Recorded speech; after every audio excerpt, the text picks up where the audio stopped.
Good evening, everyone. It is Xylo, your favorite cozy anarchist streamer. Tonight we will be doing Disco Elysium again. But first I need to post the link so people can find it. So thank you for your patience.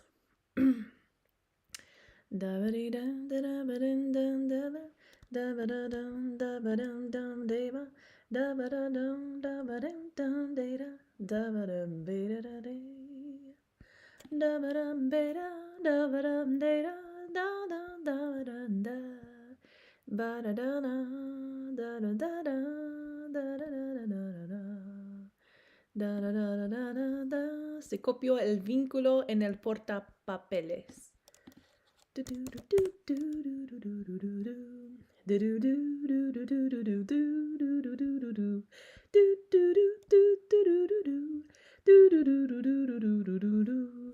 I think this is it. All right, boom.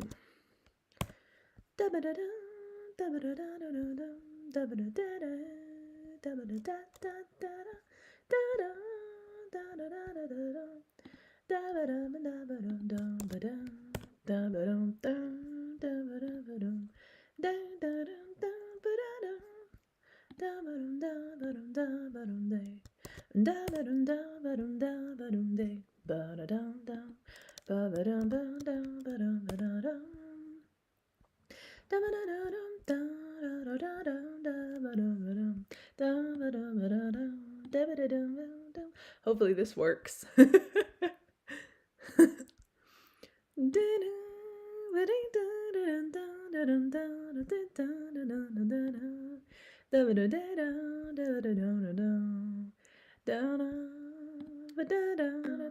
Oh, it's working. Perfect. Cool. Now I just need to see where the comments are.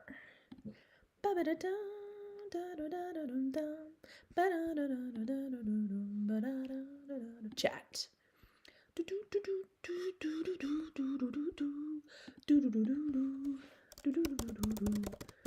All right.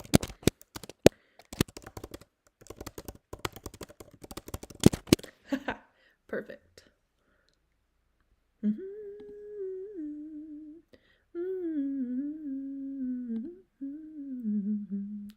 Cool. All right, let's get into it.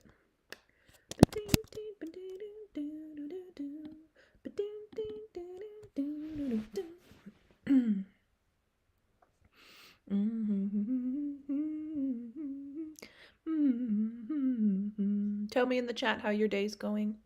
How's your heart feeling?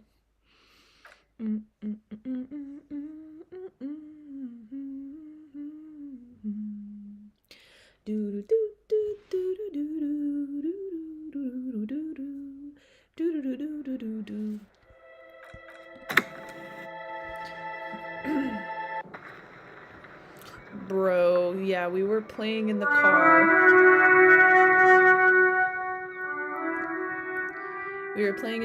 Let's play in the car some more. You see a set of steering levers, a radio microphone, a pull-out toolbox, and the soft glow of the fuel preheater gauge. We already played with the radio a lot. Let's play with the toolbox. A metallic drawer slides out from under the seat and clicks into place. The tools inside are neatly organized.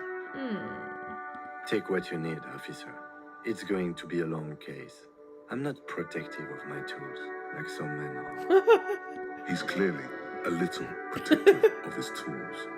But what can you do? Work is work. Okay, do I need the red-tipped pry bar, rubber-handled chain cutters, hand-cranked flashlight, push in the pull-out toolbox, or I don't need it?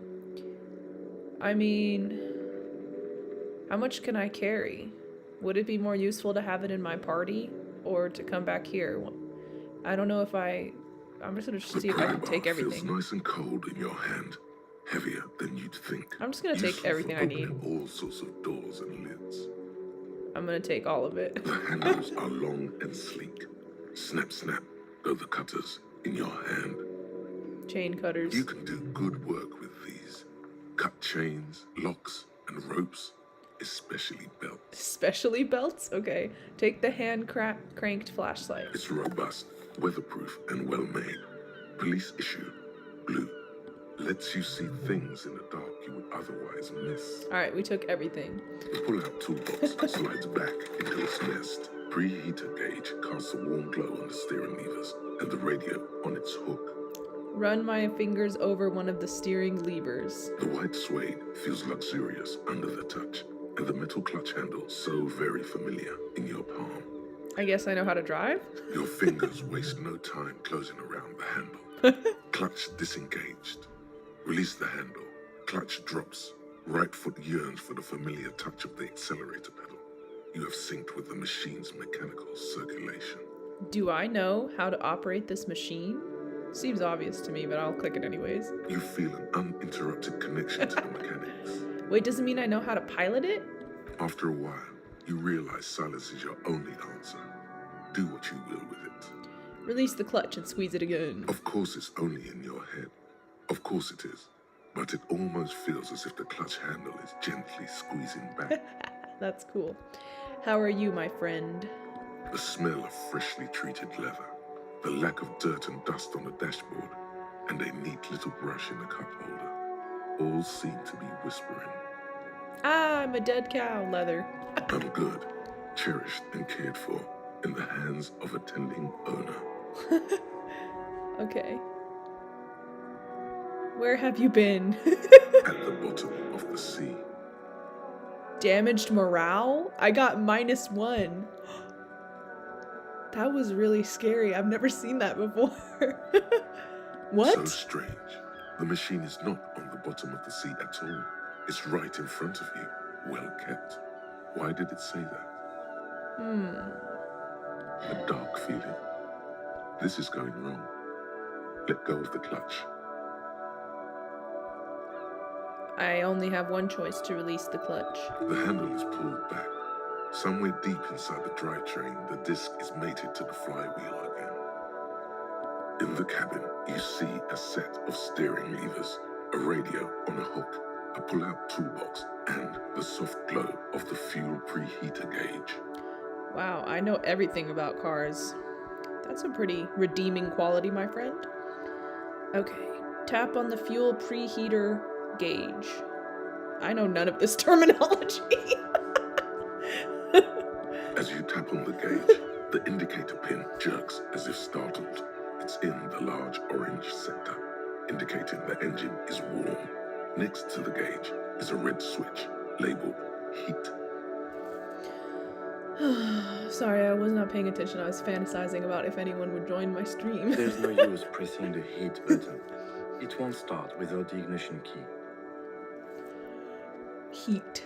Translation: we're not going anywhere right now. This image always kind of scared me because the hands look like he's stretching out his mouth and he doesn't have a bottom jaw. It always scares me. Rhetoric. Rhetoric, scary. Alternative translation: don't even think you can drive my MC. Huh. Kim, what are we looking at? What is this machine? This is the Caprice Kinema, my motor carriage. You can use the toolbox and the radio if you'd like. But you can't drive away in it. Motor carriage, motor carriage. Something bad with a motor carriage. A dark lump rises in your throat. What is the sinking feeling I have with the words motor carriage? Nothing, nothing. It's probably nothing. Forget I brought it up. Please proceed with the carefree lollygagging. Can we turn it on and drive somewhere? No, I'm afraid not. We have a murder case on our hands, remember? This must be what woke me up when you arrived in Martinez, the infernal noise. Yes, sorry about that. The Caprice Kinema does have a rather distinctive engine sound. He says it with very badly concealed pride. Do all policemen in the RCM have such cool motor carriages? The Caprice motorcar does provide most of our patrol vehicles, yes. But this is different. This is a sports model. I might be wrong, but this one is a sports model, right? You're right. I didn't take you for a motorcar enthusiast. Do you also like Tip Top, Detective? What's Tip Top? An interrissolory racing series. You should definitely give it a go if you like motor carriages. It has fantastic competition. I've completely spaced out during that because I don't care about car races or anything. Look around the cabin again. In the cabin, you see a set of steering levers, a radio on a hook, a pull-out toolbox, and the soft glow of the fuel preheater gauge. All right, we've done all the content, so let's leave. All right. Man, I look great with my gloves. I sure do wish I had a shirt on. The snow seems like it has gotten stronger since when we left the nice warm whirling in rags. Man, I really need to learn how to run. I only know how to walk. There are bottles inside. You could pick them up if you had a bag. I guess I don't have a bag. Rue de Saint Gilestain 8B. There's a person over here.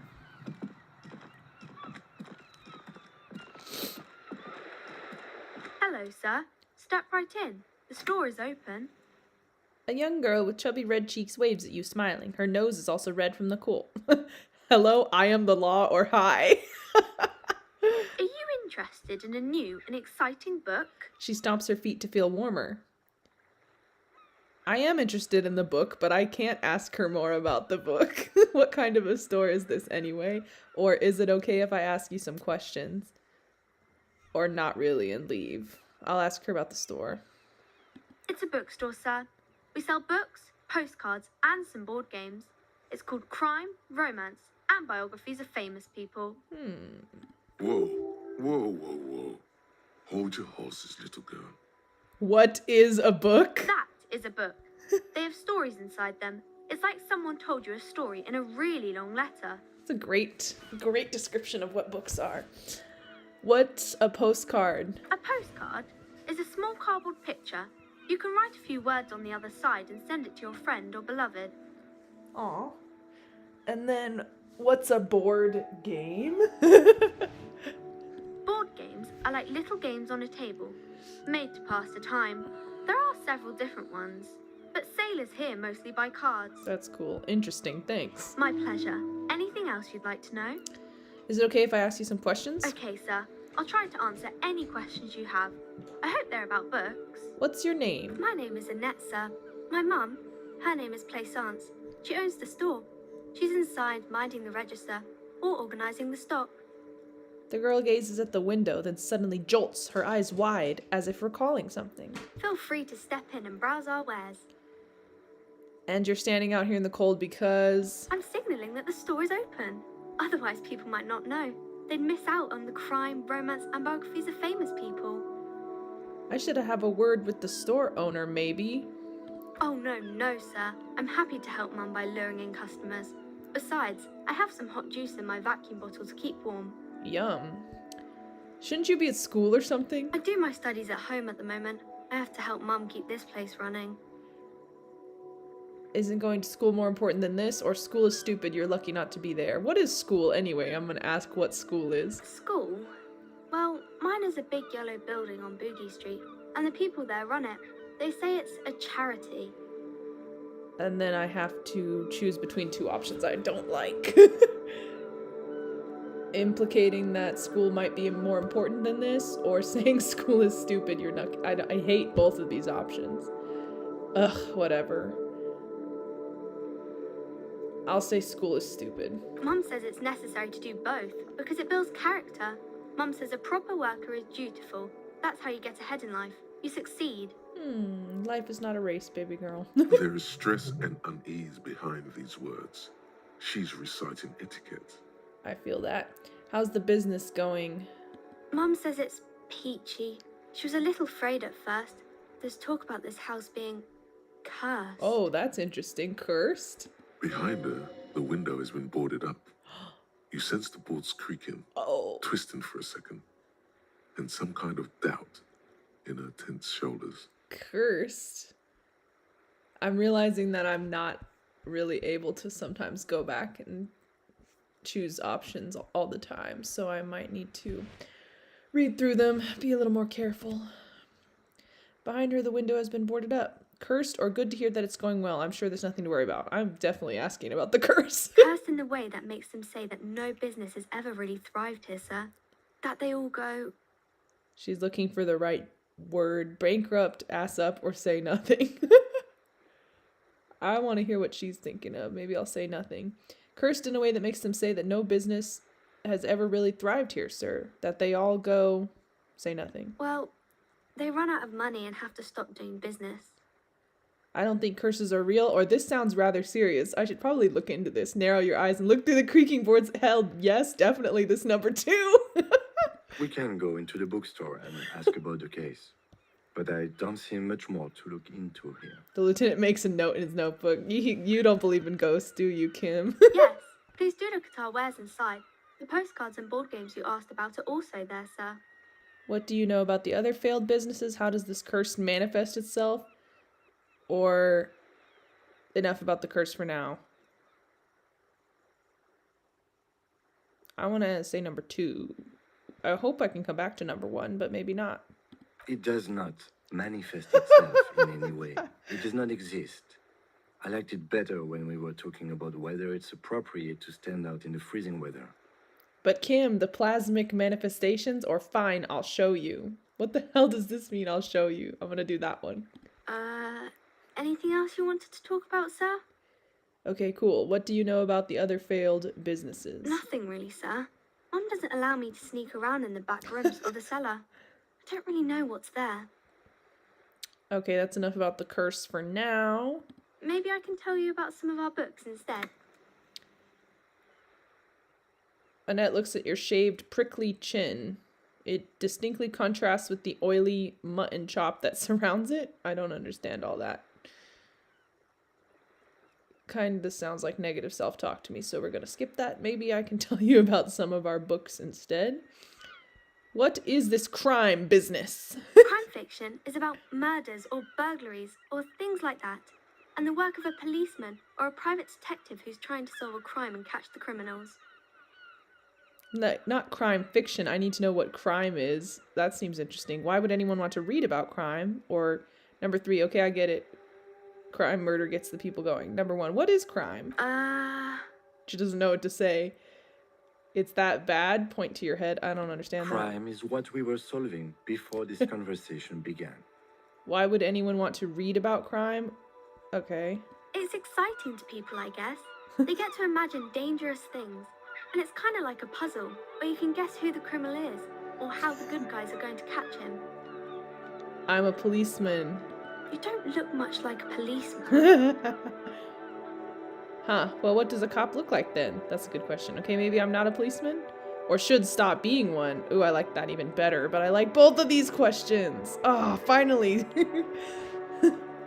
Finally, this is the first question where I felt that both options are so good. And it's hard to pick because I have experienced a few choices that felt like choosing between awful. I had to choose the least awful one. And so this is the first choice that I've got where both of them seem really delicious to me. Okay, I'm gonna plant this in my character's head because that's more important. Didn't mean to offend, sir. Sorry, sir. It's just that you don't look like Dick Mullen. She points to a book cover on which you see a strapping Vespertine officer. He stands grimly over the body of a dead woman. I used to be exactly like that Mullen guy, then I decided to live a little. Or number 2, you know, nobody actually looks like the guy in the picture. That's just a stupid fantasy of a man. Skip. Number 3, it's not your body that's important in police work anyway, it's your point to your head. Skip. Number 4, well, look at that guy. I'll never be as good as Mullen. Skip. Number 5, I actually had other questions. How about number 1? I'm interested. What's that mean? Oh, cut loose, raise hell, blow off steam. And everything's better now, sir? I don't know. Why is that? Look at me, a hideous piece of failure of a cop, a disgrace. Never, I'm never gonna say that shit. But being a failed cop is a good thing. But hideous beast, no. A man can never be truly happy with who he is. That's false. Number 3, you'll understand when you're older. All of these are terrible. Whatever. Number 3. Oh, okay. I shouldn't have said that thing about Dick Mullen. You know, nobody actually looks like the guy in the picture. Skip. It's not your body, it's your... Who cares what makes police work, good or bad? There should not be any police. Wow, look at the guy. I'll never be as... Ugh. Okay, skip. We're doing number 4. More about books, maybe? Annette nods eagerly. What is romance? It's the type of book where there's a rich lady and she has to choose between the good man and the bad man. She smiles at the thought, perhaps imagining herself in that situation. Or there could be a story about a poor lady getting a rich man. It's about man and lady business, sir. What about a poor man getting a rich lady? What about when both of the men are bad? What about when everyone is poor? What about a book where the man and lady business doesn't work out at all? I don't really care about any of those questions, Skip. Maybe some about other books? Who are these famous people? Oh, kings and queens and generals of old, or artists and writers, or musicians, those kinds of people. There's usually something extraordinary about them. Okay. Scratches her cold reddened cheek, then continues. I think that's why people read them, to find the secrets of their fame. Ah, the secrets. Seems like most people who read those books fail to get more famous from reading them. Logic. Reading those doesn't make the readers more famous, does it? But it does make the famous people more famous. Fame sounds delicious. Maybe someone will write a book about me one day. Fame is for vain people. I have better things to do. Okay, number 1. Why would they do that, sir? Okay, fame sounds delicious. Maybe someone will write a book about me one day. Annette, why would they do that? Because I'll be a superstar cop and then... Ugh. Why indeed? I'm just an old tired cop. Why?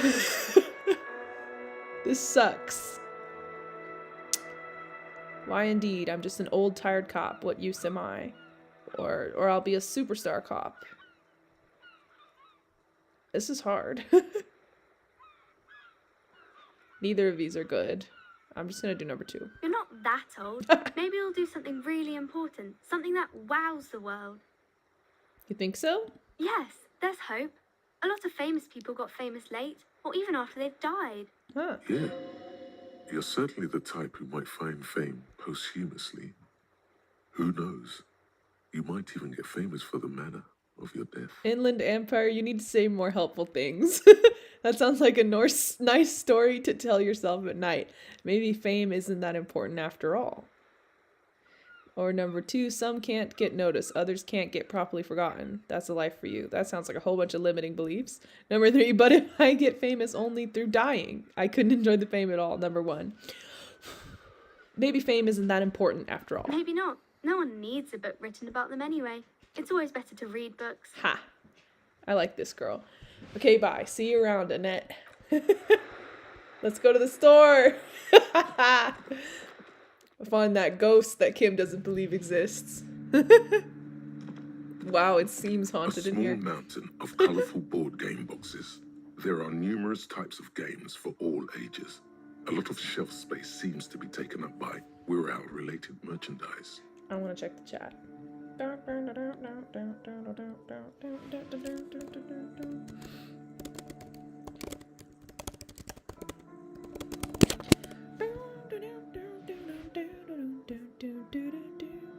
Alright.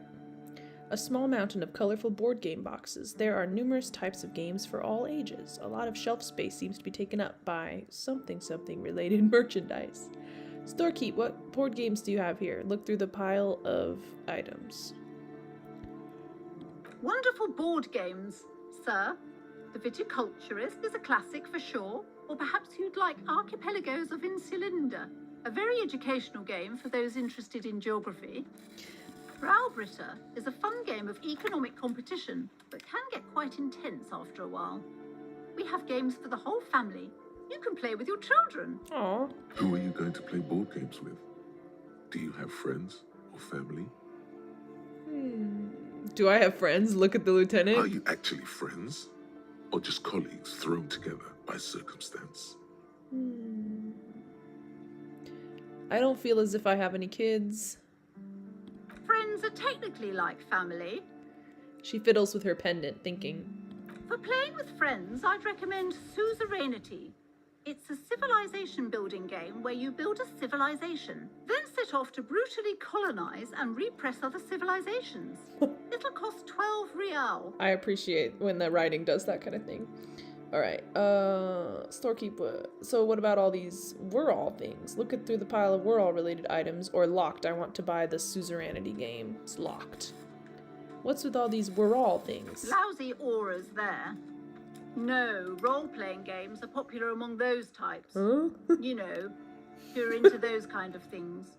Personally, I don't like it. Not at all. I don't get it, but that's okay. I've heard they turn people into occult enthusiasts. That they have rituals where they try to summon entities. Highly immoral stuff. You can still buy them, though. Why do you sell them then? Look through the pile. An endless variety of source books, law books, and codices litter the table. The topmost book is titled Welkin Compendium, 2nd edition. There's also a large hardbound tome with intricate cover art, The Hunters of Katawak, Boreal Creature Compendium, and a Pick Your Path adventure game book titled Tales of Wirral, Cavern of Velkrag. Anything that catches my eye? There's a box that says Wirral, 3rd edition mega setting supplements module.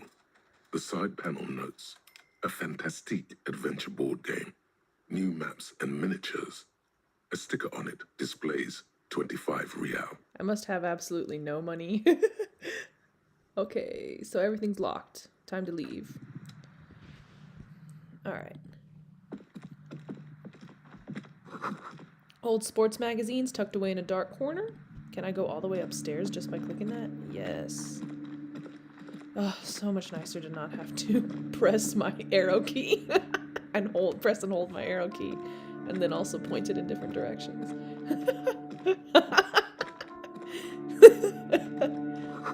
Another boring book just discarded here. I walked all the way upstairs for that. Look, my character crossed his arms.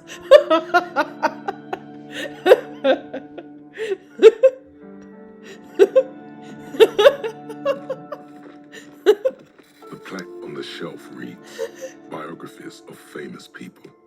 You see a large variety of names, none of which ring a bell. Storekeep, anything of note in this shelf? I would say The Greatest Innocence. Yes, most certainly. It's an important educational tool delving into the depths of history, religion, and their relation to innocentic power. Who or what is Innocence? A very influential historical figure. But surely I don't have to tell you that. You're a law officer, and law officers have at least some education. The book is also very daring. The author aims to re-examine the universal understandings of the innocentic system, creating a fresh vantage point and a shift in the tired order of things. I thought it was about which of these innocences is the coolest and greatest. Perhaps for a layman, deep analysis is necessary to peel back the multi-layered meanings. So you recommend it? Certainly, it's prudent for a person to have at least an elementary understanding of history and society. Imagine the chaos we'd be in otherwise. You feel like you should get this one. Definitely. It's important somehow. There's something personal inside. Oh man. Can I write in my notebook? Like, I want to come back and buy this book? I don't think I can write in my notebook. That's alright. Done. That's fine. Oops. I think I have to do some leveling up in my menus pretty soon because I've been getting a lot of experience. Alright. I can't buy this yet. Browsing through all the books with all their names makes your head spin. None of these seem important or relevant. It's all just vapid egoism. So I liked the Innocence book, so I can come back and get that once I have money. Suddenly, a particularly odd title catches your eye. It reads, High Speed Love, the tragic true love story of Jacob Irv and Alfie Delatraz, by one Cecilia Averbrook. What's it about? High Speed Love chronicles the romance between two of the finest tip-top tourney racers in history. One of them is the madcap driver, Jacob Irv. His blonde mane graces the cover. Next to Irv's life story, you see a slim biography of an Occidental rock star called the Anti-Star.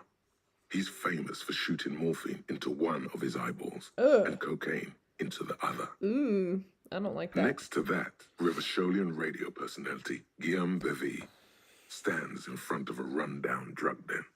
He's a permanent fixture on Channel 8, reporting on real-life crime and ruining cops' days. I really must insist you buy one of the books. Reading them is not for free. Do still browse, though, but not too long. Ew, I don't like you. We're leaving now. I'm sorry, I did not mean to rush you. You are browsing. Go ahead. Take your time. Time is commerce. I still haven't forgiven you, so we're leaving. Ugh.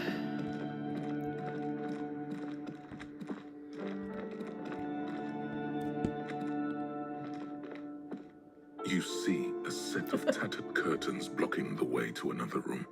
A strange cage-like trinket dangles from the curtains. I love how I just ran right towards the ghost thinking it was the exit.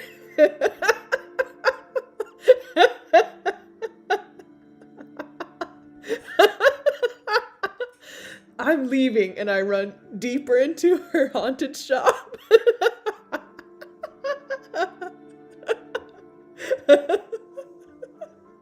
Excuse me, officer. Oh. The back room is strictly for employees only.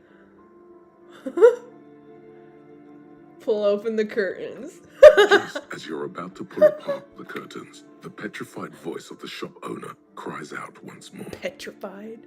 Sir, don't touch that. I told you it's off limits for the customers. Her hand is closed around her pendant, her fingers nervously playing with the talisman. Parapsychologically speaking, we're done if you decide to open them. I won't be held responsible for the consequences. It's too dangerous. She looks away, mumbling. Why is everyone always messing with the curtains? Why can't they just buy books like normal people?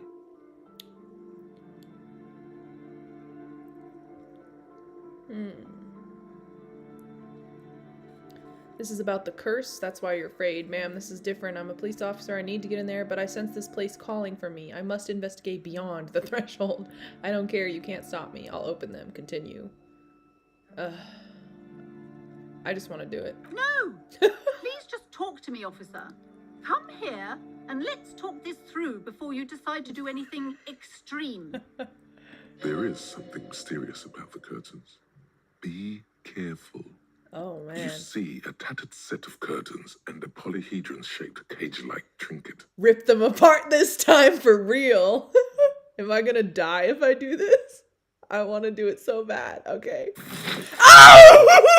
You see a dimly lit room full of dusty furniture and trash. A doorway stands in the back, covered in dozens of scary little cage-like trinkets, your shadow looming over it like an omen. I feel like I'm gonna die. I warned you. You're unleashing forces beyond your understanding. I'm scared. And oh my gosh.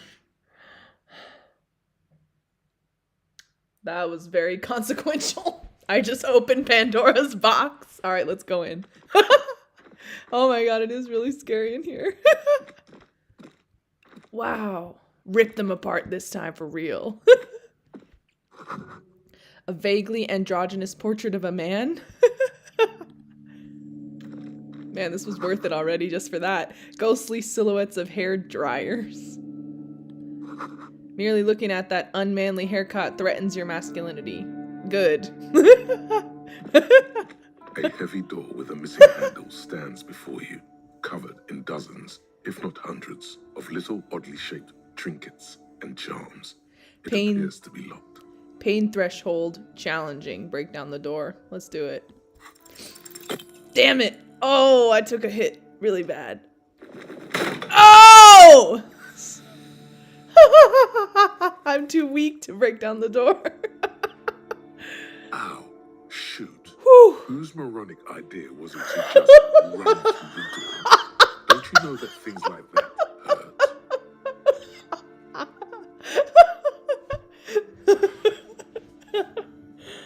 God, try to breathe normally. This wasn't the best idea, was it?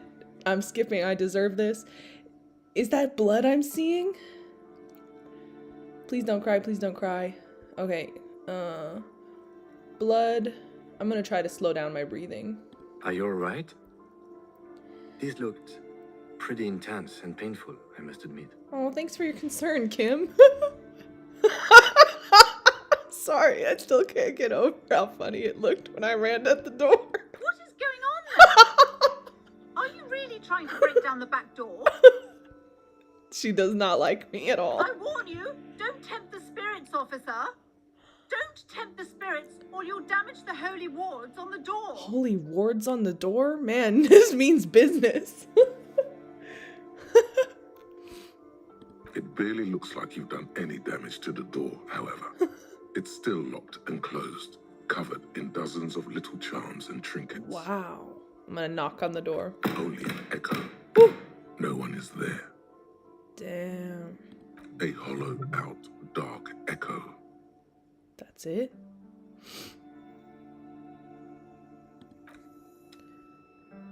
Anything else? Let's see what Kim thinks. Yes? Tell me about the case. I think you should know that I can't remember anything. Want to talk about you. You seem to be following me. That's fine. Okay, is that it? I want to look at this picture one more time. I can't. Alright. Oh man, that was worth it. I'm so glad I came into this room. I almost chickened out, but I did it. Maybe I should apologize to her for being an ass. I can't talk to her. Wait, there we go. You've hurt yourself now. I told you not to mess around back there. What are you even trying to accomplish, you fool?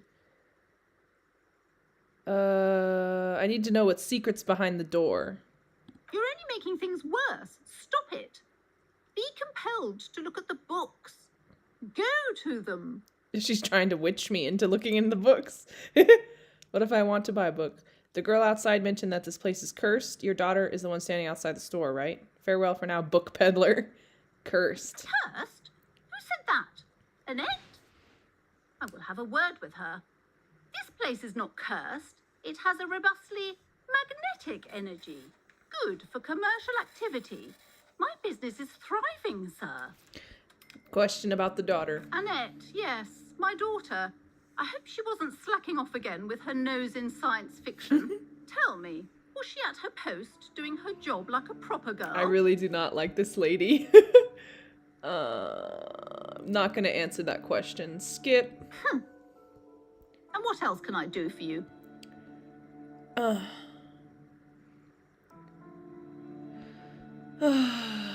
What if I want to buy a book? Goodness, you were already doing good, browsing the shelves. Why'd you stop? Because you were Don't mean to me. you feel compelled?